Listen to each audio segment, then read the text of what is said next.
Decision एक माँ बाप का होता है। तो एज माँ बाप को डिसीजन लेना चाहिए कि हाँ हमें अपनी बेटी को पढ़ाना है।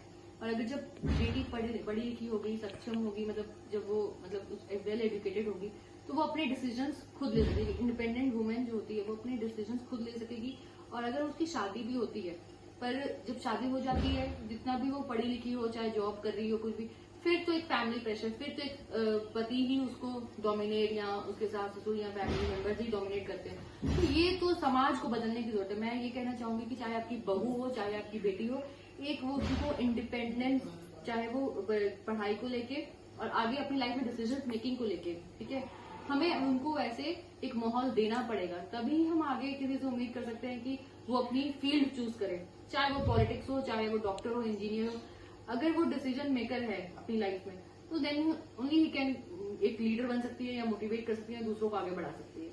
जो खुद ही एक पद में है, डॉक्टर है, पर वो घर में उसकी चलती ही नहीं है, मतलब शी इज नॉट एबल, मतलब इंडिपेंडेंट है ही नहीं, उसको कुछ करना है या पूछ के ही करना है, या उसके डिसीजन कोई और लेगा, तो उसको हम इंडिपेंडेंट नहीं कह पाएंगे। तो सोशली मैं एक जो इन्वायरमेंट है, घर पे जो माहौल है, उसको मैं कहना चाहूंगी कि आप अपने बच्चों को, जैसे आप अपने बेटे को फ्रीडम देते हो अपनी लाइफ के डिसीजंस और लेने का, और जैसे उनको एक ये है कि हाँ ये बेटा है या वो कर रहा है, वो बोल रहा है तो वो ठीक होगा, तो वैसे ही आप वो इक्वल अपॉर्चुनिटी अपनी बेटी को भी दें या बहू को भी दें, ताकि वो भी अपने लाइफ के डिसीजन ले सके। सही गलत तो is part and parcel of the life, ठीक है, तो और एक्सपीरियंस से ही सब सीखते हैं। तो ये सब सोच बदलने की जरूरत है थोड़े। अगर फैमिली सपोर्टिव हो और अगर हम इन्वायरमेंट वैसा दे, तो ऑब्वियसली लड़कियां भी आगे बढ़ेंगी। और पॉलिटिक्स में क्या, आजकल तो लड़कियां एग्जाम्पल सेट करती हैं, हर एक फील्ड में है, तो पॉलिटिक्स में भी ज्यादा से ज्यादा भागीदारी उनकी 50% क्या 100% हो जाएगी। सेम क्वेश्चन आपसे भी रहेगा कि कैसा देखते हैं आप 33%, और बढ़ना चाहिए या फिर ठीक है अभी स्टार्टिंग में, जैसे मैम ने बोला कि एटलीस्ट शुरुआत तो हुआ। हाँ, ये सही बात है, जैसे मैम ने बोला कि शुरुआत तो हुई, ये सही बात है कि शुरुआत तो हुआ। पहले सही बात है, पहले किसी को परखा जाता है कि हाँ भी कि महिला पॉलिटिक्स में गई है तो पॉलिटिक्स में उनका क्या योगदान रहा, क्या हुआ। अब जैसे आप क्या नाम है, ये हम ही देख रहे हैं, हमें क्या नाम है कि किसी को जैसे महानगर अध्यक्ष बनाया जाता है, चाहे जिला अध्यक्ष, चाहे एनीवे, अगर वो मान के चले अगर अपना सही काम सही गति से अपना करे। अभी मुझे 3 महीना हुआ है, 3 महीना में तो आप देख रहे हैं कि 1 महीना तो दुर्गा पूजा ये सब में निकल जाता है। मेरा प्रोग्रेस 2 महीने में अभी 48 वार्ड मेरा क्लियर होने जा रहा है। अभी 2 दिन के अंदर पूरा 48 वार्ड मेरा क्लियर हो जाए। और ये किस लिए रहा कि यहाँ पे उसमें मेहनत किए, महिला को घर घर जाके जागरूक किए, तो ठीक है। क्या नाम, ऊपर में भी हमारे लीडर देख रहे हैं कि हाँ कि महिला भी कितना योग कर रही है। अभी ठीक है 330 अभी सबसे अच्छा एग्जाम्पल ये है कि महिलाओं को आगे बढ़ा गया। और मैं ये नहीं कहना चाह रही थी कि मतलब 33% मतलब स्टार्टिंग में दे दिया गया या फिर इट इज इनफ, ठीक है।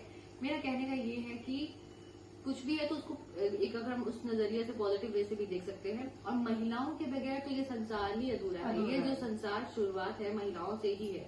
तो 50% आरक्षण तो आपको एनी हाउ देना ही पड़ेगा, आज नहीं तो कल कभी ना कभी देना ही पड़ेगा, और देना भी चाहिए। जो ये महिलाओं को, क्योंकि कैपेबिलिटीज और अगर कहीं से भी हम पुरुष से हम लोग कम नहीं है। ये तो महिलाएं अपने हर जगह हर फील्ड में वो साबित कर ही चुकी हैं। हाँ, अगर ये देते हैं और बहुत अच्छी बात है, मांग भी हम कर सकते हैं 50% आरक्षण होना चाहिए महिलाओं के लिए, क्योंकि महिलाएं कर सकती हैं। ऐसा इट इज अनडाउटेबल कि वो कर नहीं सकती, तो हम मतलब उनकी कहीं कहीं क्षमता में हमें मतलब कहीं उन पे कैपेबिलिटीज पे हमें डाउट है, ऐसा नहीं है, ठीक है। महिलाएं चाहे तो कुछ भी कर सकती हैं और वो उन्हें प्रूव करें, तो ऑब्वियसली क्या होगा। एक आखिरी सवाल, जब मतलब कि आपने कहा कि औरतों के बिना संसार अधूरा है, हम सब एग्री करते हैं। संविधान ने अधिकार दिया उन्हें, क्योंकि संविधान में तो पहले से था कि आप अगर चुनाव लड़ना चाहते हैं, आना चाहते हैं, तो बिना जाते लिंग के भेदभाव के आप आ सकते हैं। तो इसकी क्रेडिट लेने की होड़ सभी पार्टियों में मची हुई है, इस पे क्या कहेंगे? देखिए, क्रेडिट तो जो मर्जी ले, पर देखिए क्या बोलते हैं, इसमें मैं ये कहना चाहूंगी कि ये तो अपने अपने मतलब सोच विचार और किसी चीज का होना चाहिए। क्रेडिट कोई मर्जी ले, मेहनत तो आखिर में करना पड़ेगा।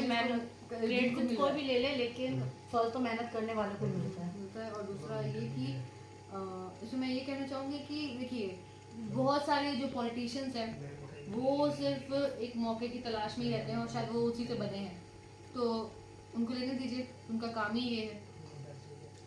चलिए, बहुत बहुत धन्यवाद आप दोनों का मैम कि आप दोनों ने हमें अपना कीमती टाइम दिया, और ख़ास करके आपको, क्योंकि जैसे आदर्श भैया बता रहे थे बहुत बिजी शेड्यूल रहता है आपका। और आप लोग क्या क्या राय है इस पे हमें कमेंट में ज़रूर बताइएगा, और बाकी की खबरों के लिए देखते रहिए पब्लिक मेट्रो। जय हिंद।